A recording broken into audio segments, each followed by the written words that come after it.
नमस्कार दोस्तों, स्वागत है आपका एलन पीज की लिखी हुई बुक सवाल ही जवाब है की बुक समरी के इस सीरीज में। दोस्तों, इस वीडियो में हम इस बुक के पहले और दूसरे अध्याय को कवर करेंगे। दोस्तों, इन अध्यायों से हम कई महत्वपूर्ण बातें सीखने वाले हैं जिन्हें अपने जीवन शैली में उतारकर एक कामयाब इंसान बन सकते हैं। तो चलिए शुरू करते हैं। अध्याय 1, पहला कदम। इस अध्याय का शुरुआत इस चित्र के साथ होता है। जीवन की अधिकतर वस्तुओं की तरह बहुत से लोग इस चित्र को देखकर इसका स्पष्ट अर्थ समझ पाते हैं और कई लोग इसे असंबद्ध रेखाओं की सिर्फ एक श्रृंखला समझते हैं जिसका कोई अर्थ नहीं निकलता। पर जब आप रेखाओं और लाइनों के बीच में पढ़ने की कला सीख लेंगे तो आप महसूस करेंगे कि आपको इसका अर्थ जानने के लिए अपने दृष्टिकोण को थोड़ा सा बदलना पड़ेगा। और इस बुक के माध्यम से हम आपको यही करना सिखाना चाहते हैं। इस चित्र को समझने के लिए इस पेज को थोड़ा सा झुकाकर न्यून कोण बनाएं और अपने से थोड़ा दूर रखकर एक आंख बंद करके इसे ध्यान से देखें तो आपको कुछ ऐसा दिखेगा। Follow your dream. सफलता के 5 स्वर्णिम नियम। लेखक इन 5 नियमों का उपयोग अपने बचपन से ही कर रहे हैं और उनका मानना है अगर इन नियमों के अनुसार जो कोई अभ्यास करेगा वह जरूर अपने व्यवसाय में सफल होगा। जब लेखक केवल 11 वर्ष के थे तब वे पैसे के उद्देश्य से घरेलू काम में आने वाले स्पंज बेचने का काम कर रहे थे। वे बचपन में ही सफलता के नियम समझ गए थे जब उन्हें एक वृद्ध और समझदार व्यक्ति ने ये कहा, सफलता एक खेल है, आप जितनी अधिक बार इसे खेलेंगे उतनी ही अधिक बार जीतेंगे और जितनी अधिक बार आप जीतेंगे उतनी ही अधिक सफलता से आप इसे खेल सकेंगे। इसी वाक्य से 5 नियम बने हैं। आइए इन 5 नियमों को समझते हैं। अब आगे मैं एलन पीज की तरह बात करूंगा। पहला नियम, ज़्यादा लोगों से मिले। यह सबसे महत्वपूर्ण नियम है। जिसके पास भी समय हो उससे बात करना शुरू कर दें। इस मामले में घमंडी या बहानेबाज ना बने जो अच्छे संभावित ग्राहकों को छांट कर नकारने का प्रयास करता हो। अगर आप ग्राहकों की सूची पर नज़र दौड़ाते समय ये सोचने लगें ये ज़्यादा उम्र वाले हैं, ये युवा हैं, ये ज़्यादा अमीर हैं, ये ज़्यादा गरीब हैं, आदि आदि, तो समझ लें कि आप असफलता के मार्ग पर जा रहे हैं। आपको अपने बिजनेस को आगे ले जाने के लिए हर एक से बात करना होगा क्योंकि आपको अभ्यास की ज़रूरत है। जब आप अपने बिजनेस के बारे में हर एक से बात करते हैं तो औसत का नियम यह सुनिश्चित करता है कि आप सफल होंगे। दूसरा नियम, ज़्यादा लोगों से मिलें। लोगों को फ़ोन करते रहें। हो सकता है कि आप शहर के सबसे बढ़िया प्रस्तुतकर्ता हों, हो सकता है कि आपकी वेशभूषा बढ़िया हो, पर अगर आप पर्याप्त संभावित ग्राहकों से नहीं मिलते हैं तो आप अपने बिजनेस में ज़्यादा सफल नहीं हो सकते। इसीलिए हर एक से मिले, हर एक से बात करें। तीसरा नियम, ज़्यादा लोगों से मिले। नेटवर्क में मौजूद अधिकतर लोग इस बिजनेस में केवल ऊपरी सतह पर काम करते हैं और अपनी पूरी क्षमता का उपयोग नहीं कर पाते। वे सोचते हैं कि ऐसा उन संभावित ग्राहकों के कारण होता है जिन्हें वे राजी नहीं कर पाते, पर यह सच नहीं है। सच तो यह है कि ऐसा उन संभावित ग्राहकों के कारण होता है जिनसे वे मिल नहीं पाते। चौथा नियम, औसत के नियम का प्रयोग करें। औसत का नियम जीवन के हर क्षेत्र में सफलता दिलाता है। इसका मतलब है कि अगर आप किसी काम को बार बार एक ही ढंग से करते हैं और परिस्थितियां समान रहती हैं तो आपको मिलने वाले परिणाम भी एक से ही होंगे। उदाहरण के तौर पर बीमा व्यवसाय में मैंने 1:56 के औसत की खोज की। इसका मतलब था कि अगर मैं सड़कों पर जाकर यह नकारात्मक सवाल पूछूं, क्या आप अपने जीवन का बीमा नहीं करवाना चाहते हैं, तो 56 में से एक व्यक्ति मुझसे बीमा करवाने के लिए तैयार हो जाता। इसका अर्थ यह है कि अगर मैं एक दिन में 168 बार यही सवाल करूं तो मैं दिन में 3 बार सफल हो सकता हूं और विक्रेताओं की चोटी के 5% लोगों में जगह बना सकता हूं। जब मैं छोटा बच्चा था और घर घर जाकर 20 सेंट में घरेलू स्पंज बेचा करता था तो मेरा औसत था 10:7:4:2। मैं शाम 4 बजे से 6 बजे तक जिन 10 दरवाज़ों को खटखटाता था उनमें से 7 दरवाजे ही खुलते थे।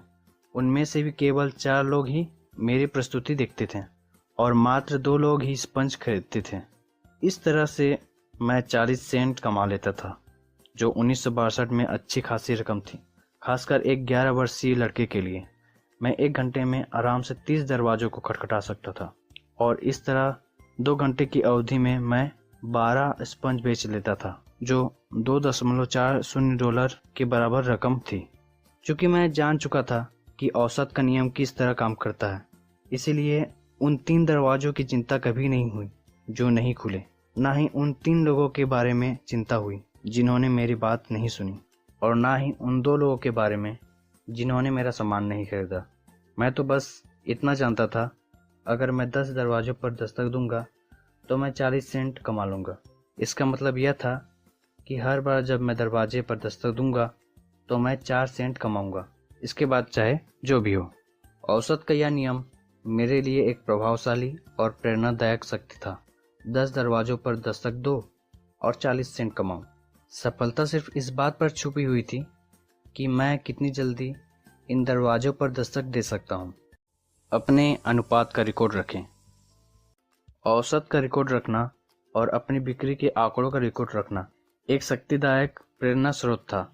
जल्द ही मैंने इस बात की परवाह छोड़ दी कि मेरे दरवाज़ा खटखटाने पर किसने दरवाज़ा नहीं खोला, किसने मुझे देखने के बाद मेरी बात को नहीं सुना, या किसने मेरी बात सुनने के बाद मेरा सामान नहीं खरीदा। क्योंकि औसत और आंकड़ों का रिकॉर्ड रखने से आप सकारात्मक बनते हैं और अपने लक्ष्य तक पहुंच सकते हैं। यह न केवल आपकी प्रेरणा का सतत स्रोत है, बल्कि नकारे जाने को सहजता से लेने की कुंजी भी है। जब आप अपने औसत पर ध्यान रखते हैं तो आपको बाकी बातों की खास चिंता नहीं होती। तब आप जितनी जल्दी संभव हो अगली मुलाकात करने के लिए प्रेरित होते हैं। औसत के नियम को समझे बिना आप केवल इतना ही सोच सकेंगे कि आगे क्या होगा। अगर कोई ना कह देगा तो आप निराश हो सकते हैं। अगर कोई दरवाज़ा नहीं खुलेगा तो आप उदास भी हो सकते हैं। पर अगर आप औसत के नियम को समझ लेते हैं और उसे स्वीकार कर लेते हैं तो ऐसा नहीं होता। $9 की पोकर मशीन। जब मैं किशोर अवस्था में था तो मेरे पास एक साइकिलिंग कार्य था। मैं बर्तन, चादर और कंबल बेचा करता था। तब मेरा अनुपात था 5:3:2:1। मैं 5 संभावित लोगों को फ़ोन लगाता था। उनमें से 3 मुझे मिलने का समय देते थे। उनमें से भी केवल 2 के सामने मुझे अपनी बात रखने का अवसर मिलता था।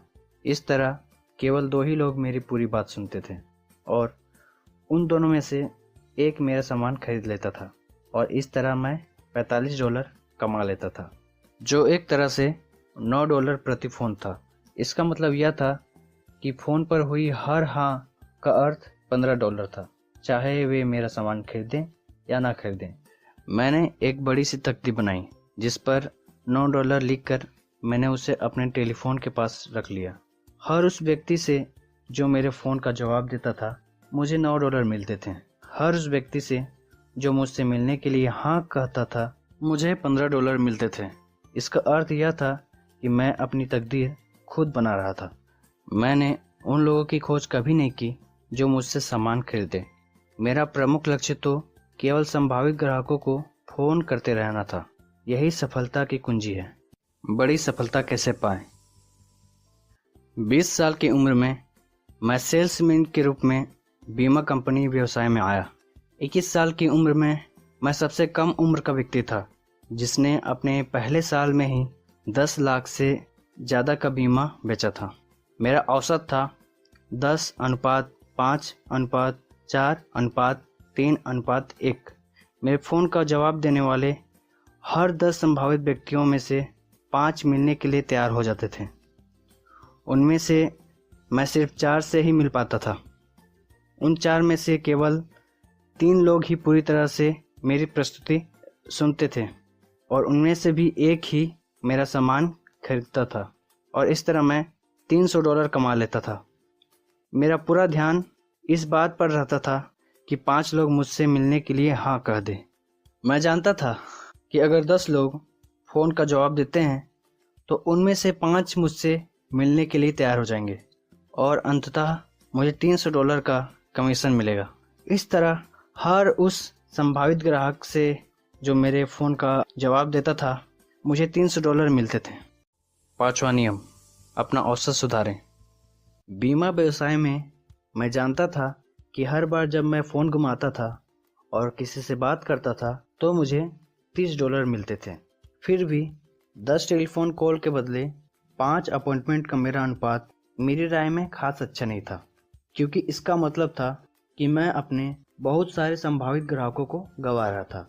मुझे ज़रूरत थी अपॉइंटमेंट हासिल करने की एक ऐसी पद्धति की जो हर 10 कॉल में से कम 8 अपॉइंटमेंट दिला सके, जिसका मतलब था मैं अपने संभावित ग्राहकों में से सिर्फ 20% ग्राहकों से नहीं मिल सकता था। इस कमी को मैं अच्छे संभावित ग्राहकों से मिलकर दूर कर सकता था, परंतु मैं फिर भी जानता था कि अगर मैं कुछ भी नहीं बदलता तो भी मैं हर बार फ़ोन घुमाने पर $30 कमा ही लूँगा। अनुपात का ध्यान रखने से आप पूरे सचेत रहते हैं, क्योंकि अनुपात आपको बताता है कि आप में सुधार की गुंजाइश कहाँ है और आप कितने सफल हो सकते हैं। इन नियमों को नेटवर्किंग में अपनाएं। अगर आप ज़्यादा लोगों को अपनी योजना में शामिल होने का आमंत्रण देंगे तो ज़्यादा लोग आपके साथ शामिल होंगे। जितनी अधिक बार आप उन्हें शामिल होने का आमंत्रण देंगे, आप आमंत्रण देने की अपनी कला को उतना ही निखारते जाएंगे और पहले से बेहतर बनते जाएंगे। दूसरे शब्दों में, आपको अधिक से अधिक लोगों को अपने साथ जुड़ने का आमंत्रण देना होगा। नेटवर्किंग व्यवसाय में औसत। नेटवर्क मार्केटिंग का सामान्य औसत है 10:6:3:1। अगर 10 संभावित ग्राहक आपकी प्रस्तुति को सुनते हैं तो उनमें से 6 इसे लेकर रोमांचित हो जाते हैं और कहते हैं कि वे इस बिजनेस को शुरू करना चाहते हैं। इनमें से आधे ही वास्तव में बिजनेस शुरू करते हैं और इन 3 में से केवल एक ही सफल होता है। तो इस तरह 10 लोगों में से केवल एक ही व्यक्ति दीर्घकालीन वितरण बन पाते हैं। अब एक बड़ा सवाल है, बिजनेस के बारे में 10 लोगों से बात करने में आपको कितना समय लगता है? इस सवाल का जवाब आपकी विकास दर तय करेगा। जीवन बीमा व्यवसाय में हर एक ने 10 लाख का बीमा बेचा है। फ़र्क सिर्फ इतना है कि कुछ लोगों ने 3 से 5 सालों में ऐसा किया है और कुछ लोगों ने 1 साल के भीतर ही कर दिखाया है, और यहीं पर इनाम का रहस्य छुपा हुआ है। मैं लोगों से मिलने के बारे में इतना सुनियोजित था कि मैं हर 12 हफ्तों में 10 लाख का बीमा बेच लेता था। नेटवर्क मार्केटिंग में भी ऐसा ही होता है। अगर अधिकतर नेटवर्क मार्केटर्स सफलता की ऊंचाई पर नहीं पहुंच पाते हैं तो ऐसा उन संभावित ग्राहकों के कारण होता है जिनसे वे मिल नहीं पाते हैं। अगर आप तत्काल अपने परिणामों को दोगुना करना चाहते हैं तो उसका सीधा सा जवाब है, अगले साल के संभावित ग्राहकों से इसी साल मिले और उनसे अभी मिले। आपके सामने बेचने की समस्या है ही नहीं। सफलता की कुंजी यह है कि आप ज़्यादा नियोजित और प्रेरित हो, ताकि आप जितने ज़्यादा लोगों से मिल सकते हो मिल लें। नेटवर्किंग में बड़ी सफलता प्राप्त करने की सही कुंजी लोगों को तैयार करना नहीं है, बल्कि इतना अधिक सुनियोजित और अनुशासित बनना है कि आप अधिक से अधिक लोगों से जल्दी मिल सकें। औसत सुधारना तो केवल सीखने का एक प्रक्रिया है। अध्याय 2, किस तरह हाँ तक पहुँचे। मैं अध्याय आरंभ करूं उससे पहले आपसे एक प्रश्न का उत्तर चाहता हूं। जब आप अपने बिजनेस के बारे में बात करते हैं तो क्या आपके संभावित ग्राहक आप पर विश्वास करते हैं? इसका छोटा सा उत्तर है नहीं।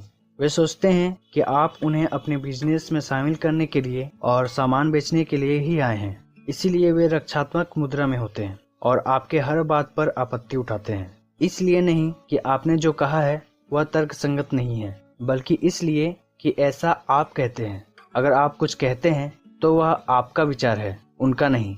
आपके संभावित ग्राहक आपको जो बताते हैं वह सब सही होता है, क्योंकि अगर वे कुछ कहते हैं तो यह उनका विचार होता है, आपका नहीं। यही विचार को स्वीकार्य बनाता है और वे उनके बारे में आपत्तियां उठाने की आवश्यकता महसूस नहीं करते। उदाहरण के लिए, जब आप किसी संभावित ग्राहक से ये कहते हैं, आप एक ऐसी जीवन शैली अपना सकेंगे जो आपको हर मनचाही चीजें देंगी, तो हो सकता है वो आपसे अपने वर्तमान जीवन शैली को बेहतर बताने की कोशिश करे, चाहे ये सच हो या ना हो। लेकिन अगर आपका संभावित ग्राहक ठीक यही बात आपसे कहता है तो वह सही होगा।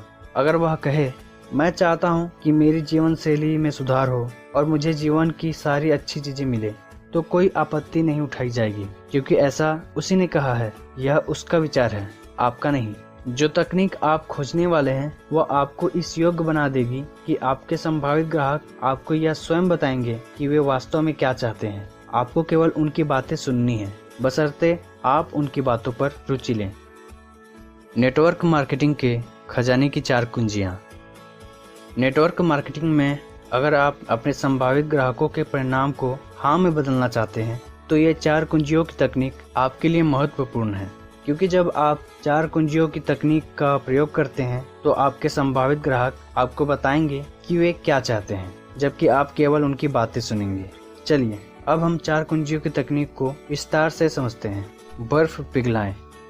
इस कुंजी का उद्देश्य है संभावित ग्राहक के साथ तालमेल बनाना। यहाँ पर आप उन्हें अपने बारे में बताते हैं और उनके बारे में जानकारी लेते हैं। इस कुंजी का लक्ष्य अच्छे से अपनी योजना को बेचना है। अगर कोई व्यक्ति आपको पसंद करता है तो ज़्यादा संभावना है कि वो आपकी योजना को पसंद करेगा, पर अगर कोई व्यक्ति आपको पसंद नहीं करता है या आप पर विश्वास नहीं रखता है तो हो सकता है वो आपकी योजना को पसंद ना करे। इस स्थिति में आपको तब तक अपनी योजना का उपयोग करना पड़ेगा जब तक कि आप अपना विश्वास न जमा लें। जब आप अपना विश्वास जमा लेते हैं तो सामने वाला आपकी बातों को अच्छी तरह से सुनेगा। कुछ लोगों के साथ इस स्थिति में आपको केवल 3 से 4 मिनट का समय लगेगा, जबकि कई लोगों के साथ इसमें 30 से 40 मिनट तक लग सकते हैं। सही बटन खोजें। यह सबसे महत्वपूर्ण कुंजी है। इस कुंजी के माध्यम से आप संभावित ग्राहकों को यह एहसास दिला सकते हैं कि वे अपने आमदनी या कार्य करने की शैली से आत्मसंतुष्ट हैं या नहीं। आपको अपने टीम में ऐसे लोगों की आवश्यकता नहीं है जो अपने आमदनी और कार्य करने की शैली से आत्मसंतुष्ट हो। आपको तो सिर्फ ऐसे लोगों की आवश्यकता है जो प्रबल भावनात्मक कारणों से आपके साथ शामिल होना चाहते हो सकता है आपके संभावित ग्राहक भावनात्मक रूप से भिन्न हो, जिसके कारण उनसे बात करते समय वे रोमांचित या दुखी या चिंतित हो जाएं, या उससे भी बढ़कर नाराज भी हो जाएं। परंतु यह ध्यान रखें कि उनका गुस्सा आप पर नहीं होगा बल्कि अपने आप पर होगा। इस स्थिति में आप यह जान सकेंगे कि आपके संभावित ग्राहक के प्राथमिक प्रेरणा घटक या प्राइमरी मोटिवेटिंग फैक्टर को कैसे खोजा जाए। प्राथमिक प्रेरणा घटक ही वह कारण होता है जिसके कारण वे आपके बिजनेस में शामिल होना चाहेंगे। हर व्यक्ति 2 में से किसी एक कारण से प्रेरित होता है, लाभ प्राप्त करने के लिए या कष्ट से बचने के लिए। इस कुंजी के द्वारा आप जान सकेंगे कि उनके प्राथमिक प्रेरणा घटक को किस तरह सामने लाया जाए और यह जानने के बाद किस तरह उन्हें अपनी योजना में शामिल होने के लिए प्रेरित किया जाए। यहाँ पर संभावित ग्राहक आपको बताते हैं कि वे क्या लाभ प्राप्त करना चाहते हैं और किन कष्टों से बचना चाहते हैं। नेटवर्क मार्केटिंग में शामिल होने वाले अधिकतर लोगों के प्राथमिक प्रेरणा घटक कुछ इस प्रकार हैं। जब आप इस सूची का अध्ययन करते हैं तो आप पाते हैं कि इन सूचीबद्ध कारणों में से एक कारण आपका भी प्राथमिक कारण है, जिसकी वजह से आप नेटवर्क मार्केटिंग में हैं। कई और सहायक कारण भी हो सकते हैं, पर कोई एक कारण अन्य कारणों से अधिक प्रबल अवश्य होगा। यही आपका प्राथमिक प्रेरणा घटक है। चूँकि प्राथमिक प्रेरणा घटक सबसे ज्यादा महत्वपूर्ण होता है, इसीलिए यह समझ लेना अनिवार्य है कि नेटवर्क मार्केटिंग में शामिल होने वाले हर व्यक्ति का प्राथमिक प्रेरणा घटक वही नहीं होता जो कि आपका है। उदाहरण के तौर पर आपको चॉकलेट आइसक्रीम पसंद हो सकती है, पर इसका अर्थ यह नहीं होता कि यह आइसक्रीम हर एक को पसंद होगी। कई लोग स्ट्रॉबेरी, कैरेमल को ज्यादा पसंद करते होंगे, पर अगर आप चॉकलेट आइसक्रीम पसंद करते हैं तो आपके लिए इसके बारे में बातें करना न केवल आसान होगा बल्कि आप इसे दूसरे लोगों के साथ बांटना भी पसंद करेंगे, और आपके लिए यह समझना बहुत कठिन होगा कि इसे हर व्यक्ति पसंद क्यों नहीं करता। अब आगे हम कुछ कहानियों की मदद से प्राथमिक प्रेरणा घटक को समझेंगे। रॉन क्यों शामिल नहीं हुआ? अल्बर्ट एक डिस्ट्रीब्यूटर था। वह नेटवर्क मार्केटिंग में इसलिए आया था क्योंकि उसे आर्थिक स्वतंत्रता चाहिए थी। इसके अलावा उसके और कई सपने थे, जैसे अपना मालिक खुद बनना, खुद की आमदनी तय करना, अपने बच्चों को अच्छे स्कूल में भेजना इत्यादि। लेकिन आर्थिक स्वतंत्रता उसका प्राथमिक प्रेरणा घटक था, क्योंकि इसी के द्वारा उसे बाकी सारी चीजें मिल सकती थी। वह पूर्ण भावनात्मक रूप से अपने सपनों से जुड़ा हुआ था और अपने लक्ष्य के प्रति समर्पित था। एक दिन अल्बर्ट स्थानीय कार्यक्रम के लिए फंड जुटाने के दौरान रोन नामक व्यक्ति से मिला और उसने उसे बिजनेस दिखाने के लिए आमंत्रित किया। अल्बर्ट ने रोन को पूरे उत्साह से अपनी योजना समझाई। रोन काफी प्रभावित भी हुआ और उसने कहा वह शामिल होना चाहेगा। उस दिन के बाद अल्बर्ट ने रोन को फिर कभी नहीं देखा और वह यह सोचने लगा कि आखिर उससे गलती कहाँ हुई थी, रोन क्यों शामिल नहीं हुआ। समस्या यह थी कि दरअसल रोन का प्राथमिक प्रेरणा घटक आर्थिक स्वतंत्रता था ही नहीं। उसमें अमीर बनने, बड़े घर में रहने और बढ़िया कार का मालिक बनने की महत्वाकांक्षा नहीं थी। वह अपनी माँ से मिले अपने छोटे से घर में ही खुश था। उसे सड़क के ट्रैफिक में फंसने के बजाय ट्रेन पकड़ना ज्यादा पसंद था। रोन ने महसूस किया कि आर्थिक स्वतंत्रता तो ठीक है, पर इससे उसे सौदा पक्का करने के लिए पर्याप्त प्रेरणा नहीं मिल पा रही थी। रोन की असली प्रेरणा यह थी कि उसे नए लोगों से मिलने के अवसर मिलेंगे, नए कलाएं सीखने को मिलेंगी और वह समाज के लिए अपना योगदान दे सकेगा। इसी कारण तो वह फंड इकट्ठा करने की योजना में शामिल हुआ था, पर उसे इन मुद्दों के बारे में बताने का अवसर नहीं मिला क्योंकि अल्बर्ट आर्थिक स्वतंत्रता को उसके गले के नीचे उतारना चाहता था। निश्चित रूप से रोन पर अल्बर्ट की उत्साही प्रस्तुति का प्रभाव हुआ था, परंतु अगले दिन जब सूरज निकला तो उसकी प्रतिक्रिया ठंडी हो गई। कुछ ही दिनों में रोन अल्बर्ट की उत्साहपूर्ण प्रस्तुति के बारे में पूरी तरह से भूल चुका था। अल्बर्ट यह नहीं जान सका कि दूसरों की सहायता करना रोन का प्राथमिक प्रेरणा घटक है। जेन का गलत फैसला। जेन की उम्र 34 वर्ष थी और वह अपने 2 बच्चों के साथ अकेली रहती थी। वह 2 साल से नेटवर्क मार्केटिंग में थी। डेविड से उसकी पहचान एक डिनर पार्टी में हुई। डेविड ने उसकी नेटवर्किंग गतिविधियों में रुचि ली और इसके बारे में अधिक जानकारी चाहिए। जेन का खुद का प्राथमिक प्रेरणा घटक था अपने लिए ज्यादा खाली समय जुटाना, ताकि वह अपने दोनों बच्चों को ठीक से पाल सके और शिक्षित कर सके, पर वह जानती थी कि यह हर एक की पहली प्राथमिकता नहीं हो सकती। डेविड की उम्र 50 और 60 के बीच थी। उसका स्वयं का कॉन्ट्रैक्ट क्लीनिंग का काम था, इसीलिए जेन ने अनुमान लगाया कि उसकी प्राथमिकताओं की सूची में रिटायरमेंट का स्थान पहले नंबर पर होगा। जब वह बिजनेस के बारे में बात कर रही थी तो उसकी चर्चा के केंद्र में यह बात मौजूद थी कि इससे लोगों को आरामदेह रिटायरमेंट के पूरे लाभ मिल सकेंगे। शाम खत्म होने पर वह हैरान हो गई जब डेविड ने उसे बताया कि वह कभी रिटायर नहीं होना चाहता। जेन ने यह गलत अनुमान लगा लिया था कि रिटायरमेंट डेविड का प्राथमिक प्रेरणा घटक है। इसका परिणाम यह निकला कि डेविड उसके साथ शामिल होने के लिए प्रेरित नहीं हो पाया। इसीलिए अनुमान न लगाएं। यह प्रस्तुतकर्ता और संभावित ग्राहक दोनों में से एक को मूर्ख बना सकता है। जब आप सामने वाले व्यक्ति के प्राथमिक प्रेरणा घटक के बारे में अनुमान लगाते हैं तो आपके गलत होने की काफी संभावना होती है। अगर आपका अनुमान सही भी हो तो भी यह आपका विचार नजर आएगा, न कि आपके संभावित ग्राहक का, और इस तरह इसका प्रभाव और प्रेरणादायी शक्ति उतने नहीं होंगे जितने की अपेक्षित है। प्राथमिक प्रेरणा घटक को किस तरह खोजें? प्राथमिक प्रेरणा घटकों की सूची आप अपने साथ हमेशा लिखित रूप में रखें। यह सूची आपके बिजनेस कार्ड के पीछे हो सकती है। यहाँ कुछ प्राथमिक प्रेरणा घटकों की सूची दी गई है जिन्हें आप अपने कार्ड के पीछे रख सकते हैं। अपनी सूची को दिखाने का सीधा सा तरीका है अपने संभावित ग्राहक से यह सवाल करें, क्या आप जानते हैं कि लोग नेटवर्किंग बिजनेस क्यों शुरू करना चाहते हैं? इस सीधे से सवाल में यह खूबी छुपी हुई है कि अगर सामने वाला जवाब में नहीं कहता है तो आपको यह कहने की छूट मिल जाती है, लीजिए मैं आपको बता देता हूँ, और उसके बाद आप अपनी सूची उसके सामने रखते हैं। अगर आपका संभावित ग्राहक आपके सवाल के जवाब में हाँ कहता है तो आप उससे पूछें, तो बताइए कि लोग इस बिजनेस में क्यों शामिल होते हैं। इस पर आपका संभावित ग्राहक आपको कुछ असली और कुछ अतपके कारण गिना देगा जिनकी वजह से लोग नेटवर्क मार्केटिंग बिजनेस शुरू करना चाहते हैं।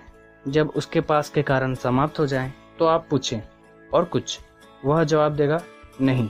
इस पर आप यह कहें, लीजिए मैं आपको बता देता हूँ, और फिर तत्काल उसके सामने प्राथमिक प्रेरणा घटकों की अपनी सूची रख दें। इसके बाद 5 ठोस सोने के सवाल पूछें। यह 5 सवाल आपके द्वारा पूछे जाने वाले सवालों में सबसे ज्यादा कीमती होंगे। ये जल्दी ही आपको नेटवर्क मार्केटिंग की चोटी तक तेजी से पहुंचा देंगे। यह रहे आपके 5 ठोस सोने के सवाल। पहला सवाल है, आपकी पहली प्राथमिकता क्या है? दूसरा सवाल है, आपने इसी को क्यों चुना? तीसरा सवाल है, यह आपके लिए महत्वपूर्ण क्यों है? चौथा सवाल है, यदि आपको यह अवसर ना मिले तो इसके क्या परिणाम होंगे? पांचवा सवाल है, इन परिणामों से आप चिंतित क्यों होते हैं? इन सवालों को रट लें और इन्हें अपना हिस्सा बना लें। इनके क्रम को बदलने की गलती ना करें। यह बहुत महत्वपूर्ण है कि यह सवाल इसी क्रम में पूछे जाएं। नए संभावित ग्राहक से बात करते समय कुछ नेटवर्कर्स उत्सुकता की शैली का प्रयोग करते हैं, जबकि कुछ सीधी शैली का प्रयोग करते हैं। आगे कुछ एग्जाम्पल्स हैं जो कि वास्तविक घटना पर आधारित हैं। इन एग्जाम्पल्स की मदद से हम ये जान सकेंगे कि इन 5 ठोस सोने के सवाल को अपने बिजनेस में कैसे अप्लाई किया जाए। इन एग्जाम्पल्स में सीधी शैली का प्रयोग किया गया है। पहला उदाहरण, नेहा मिली राजेश और रेखा से।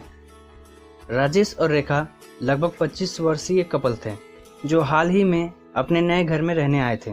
उनका मकान नेहा के मकान से 10 कदम की दूरी पर था। पड़ोसियों की समान चर्चा के दौरान नेहा ने उन्हें बताया कि वह मार्केटिंग बिजनेस से जुड़ी है और उन्हें बताना चाहती है कि यह बिजनेस किस तरह से काम करता है। इस पर राजेश और रेखा ने नेहा को बताया कि उन्होंने नेटवर्किंग के बारे में सुन रखा है और वे ऐसे लोगों को जानते हैं जिन्होंने इस बिजनेस में प्रयास किए थे और जो बाद में असफल हो गए थे। उनकी नज़र में यह किसी साबुन से संबंधित था। इतना कह चुकने के बाद उन्होंने पूछा, क्या यह एमवे की तरह है?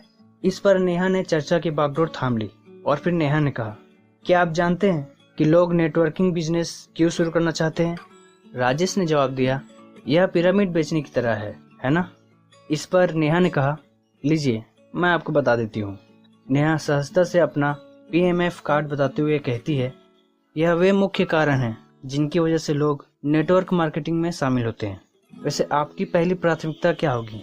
राजेश ने जवाब दिया, हमारे लिए तो यह आर्थिक स्वतंत्रता ही होनी चाहिए। और साथ ही साथ रेखा ने भी दृढ़ता से कहा, निश्चित रूप से यह हमारी पहली प्राथमिकता है। फिर नेहा ने एक और सवाल किया, आपने इसी को क्यों चुना?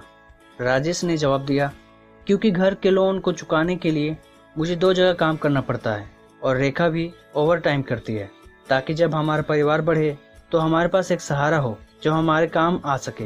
हम चाहते हैं कि हमारे बच्चों को अच्छी शिक्षा मिल सके। हम पैसे के लिए हमेशा दौड़ धूप नहीं करना चाहते। इसके बाद नेहा ने एक और सवाल पूछा, यह आपके लिए क्यों महत्वपूर्ण है?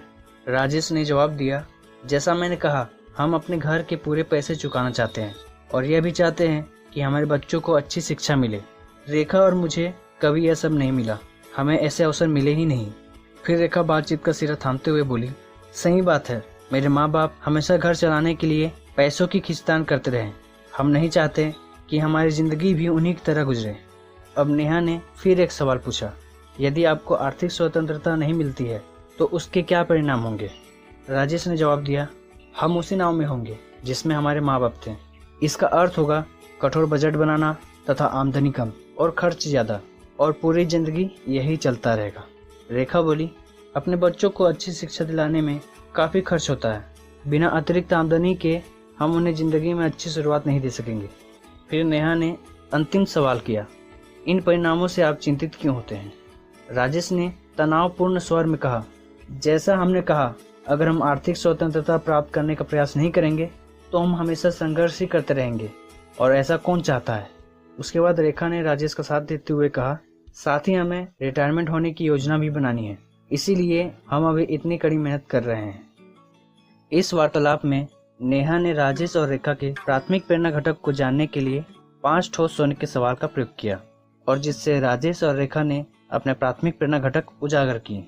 अगर नेहा को किस्मत से यह पता भी होता कि उनका प्राथमिक प्रेरणा घटक आर्थिक स्वतंत्रता है, तो भी राजेश और रेखा की निगाह में यह विचार नेहा का होता, उनका नहीं। अगर नेहा ने उनसे आर्थिक स्वतंत्रता के बारे में बात की होती तो रेखा और राजेश ने शायद आपत्तियां उठाई होती, क्योंकि यह नेहा का विचार होता। पर चूंकि यह विचार उनका ही था और ऐसा उन्होंने खुद कहा था, इसीलिए यह हकीकत थी। इस बारे में कोई आपत्ति हो ही नहीं सकती थी। अब इन 5 सोने के सवालों पर विचार करें। पहला सवाल, आपकी पहली प्राथमिकता क्या है? असली सवाल यह था, आप आज मेरे नेटवर्क मार्केटिंग बिजनेस में क्यों शामिल होना चाहते हैं? राजेश ने कहा कि उनका प्राथमिक प्रेरणा घटक आर्थिक स्वतंत्रता है, इसीलिए वे दोनों शामिल होना चाहते हैं। दूसरा सवाल, आपने इसी को क्यों चुना? यह सवाल दरअसल यह पूछता है, आप इस कारण से क्यों शामिल होना चाहते हैं? उन दोनों ने स्पष्ट किया कि वे अपने घर का लोन चुकाना चाहते हैं, अपने बच्चों को अच्छी शिक्षा देना चाहते हैं और पैसों की तंगी वाला जीवन नहीं जीना चाहते हैं। तीसरा सवाल, यह आपके लिए महत्वपूर्ण क्यों है? यह सवाल पूछता है, मुझे फिर से बताएं, आप इसी कारण से क्यों शामिल होना चाहते हैं? राजेश ने कहा, जैसा मैंने कहा, और फिर से अपनी बातें दोहराता है और उन कारणों को बताता है जिनके लिए वह बिजनेस में आना चाहता है। रेखा भी और कई तर्क देती है कि आर्थिक स्वतंत्रता उसके लिए पहले नंबर का कारण क्यों है। उसके माता पिता को खर्च चलाने में कठिनाइयां आती थी और वह ऐसी परिस्थितियों में नहीं जीना चाहती थी। चौथा सवाल, यदि आर्थिक स्वतंत्रता नहीं मिली तो उसके परिणाम क्या होंगे? यह सवाल दरअसल पूछता है, अगर आप शामिल नहीं होते तो आपके साथ क्या होगा? अब वे दोनों रोमांचित हो जाते हैं। वे नेहा को बताते हैं कि वे अपने माता पिता की तरह तंगहाल जीवन नहीं जीना चाहते और वे नहीं चाहते कि उनके बच्चों को सिर्फ इसलिए अच्छी शिक्षा ना मिल पाए क्योंकि उनके पास पर्याप्त पैसा नहीं था। पांचवा सवाल, इन परिणामों से आप चिंतित क्यों होते हैं? यह सवाल उनसे अपनी पहली प्राथमिकता को दोहराने का आग्रह करता है। वे दोनों उत्साहित हो जाते हैं। वे बार बार जोर देकर बताते हैं कि आर्थिक स्वतंत्रता उनके व्यवसाय में शामिल होने का पहला कारण क्यों है। ध्यान देने वाली बात यह है कि यह सब उन्होंने नेहा को बताया, नेहा ने उन्हें नहीं बताया।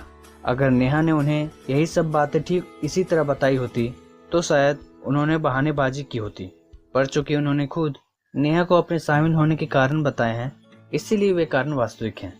इस साक्षात्कार के बाद नेहा ने उन्हें बताया कि योजना किस तरह काम करती है और इसके लाभकारी परिणामों का वर्णन करते समय उसने उन्हीं के शब्दों का प्रयोग किया। उसने उन्हें वे फायदे बताए जो उन्हें प्राप्त हो सकते हैं और वे हानियां बताई जिनसे वे बच सकते हैं। राजेश और रुत की निगाह में यह उनके सपनों का बिल्कुल सही उत्तर था, क्योंकि वे दोस्तों पीछे हमने देखा कि नेहा ने किस तरह 5 ठोस सोने के सवालों का प्रयोग किया, जिससे राजेश और रेखा के प्राथमिक प्रेरणा घटक उजागर हुए। वहाँ राजेश और रेखा के पास अपना खुद का प्राथमिक प्रेरणा घटक था, लेकिन क्या हो अगर आप किसी ऐसे व्यक्ति से मिले जिसकी कोई प्राथमिकता ही ना हो? ऐसे लोगों के पास प्राथमिकता 2 कारणों से नहीं होती है। पहला कारण तो यह है कि उनके पास सचमुच में कोई प्राथमिकता नहीं होती। सो इस तरह के मामले में अपना समय बर्बाद ना करें, उन्हें धन्यवाद दें और अगले संभावित ग्राहक की खोज में चल दें। और दूसरा कारण यह होता है कि वे प्राथमिकता चुनने में इसलिए भी डरे हुए हो सकते हैं क्योंकि उन्हें इसके अनुसार काम करने पर मजबूर होना पड़ेगा। तो इस तरह के संभावित ग्राहकों से कैसे निपटा जाए, इसे एक कन्वर्सेशन के माध्यम से समझते हैं। आपकी पहली प्राथमिकता क्या है? सच कहूं तो इनमें से कोई भी नहीं। कोई भी नहीं? नहीं, इनमें से कोई भी अभी मेरे लिए इम्पोर्टेंट नहीं है। अच्छा, अगर इनमें से कोई आपके लिए इम्पोर्टेंट होती तो कौन सी होती? अगर कोई प्राथमिकता इम्पोर्टेंट होती तो शायद मनी फ्रीडम होती। मनी फ्रीडम ही क्यों? क्योंकि पैसे का होना काफी महत्व रखता है। अब आप 5 ठोस सोने के सवालों को पूछना जारी रख सकते हैं, लेकिन एक बात का ध्यान रखना काफी जरूरी है। अगर आप 5 ठोस सोने के सवालों का प्रयोग करते हैं तो इस दौरान आपको मौन की शक्ति का भी प्रयोग करना होगा। आपको तब तक चुप रहना है जब तक कि आपका संभावित ग्राहक अपना पूरा जवाब न दे दें। अब एक सवाल और उठता है कि हम लोगों को कैसे पहचाने कि वो हमारे साथ बिजनेस करने में इंटरेस्टेड हैं या नहीं। इसके लिए 5 ठोस सोने के सवालों का जवाब संभावित ग्राहक जितनी गंभीरता और गहराई से देगा, उससे आपको यह पता चल जाएगा कि वह बिजनेस में कितना प्रेरित और प्रतिबद्ध रहेगा। यदि उसके जवाब लापरवाहीपूर्ण, अविश्वसनीय या असंतोषजनक हो तो आपको सावधानी से यह सोचना होगा कि आपको उसे नेटवर्क मार्केटिंग में शामिल करने का निमंत्रण देना चाहिए या नहीं। सही बटन दबाएं। इस कुंजी में आप अपने बिजनेस की योजनाओं को अपने संभावित ग्राहकों को बताते हैं। यहाँ पर आप बताते हैं कि आपकी योजना उन आशाओं, सपनों और डरों का समाधान है जो आपने दूसरी कुंजी यानी सही बटन ढूंढे द्वारा खोजे थे।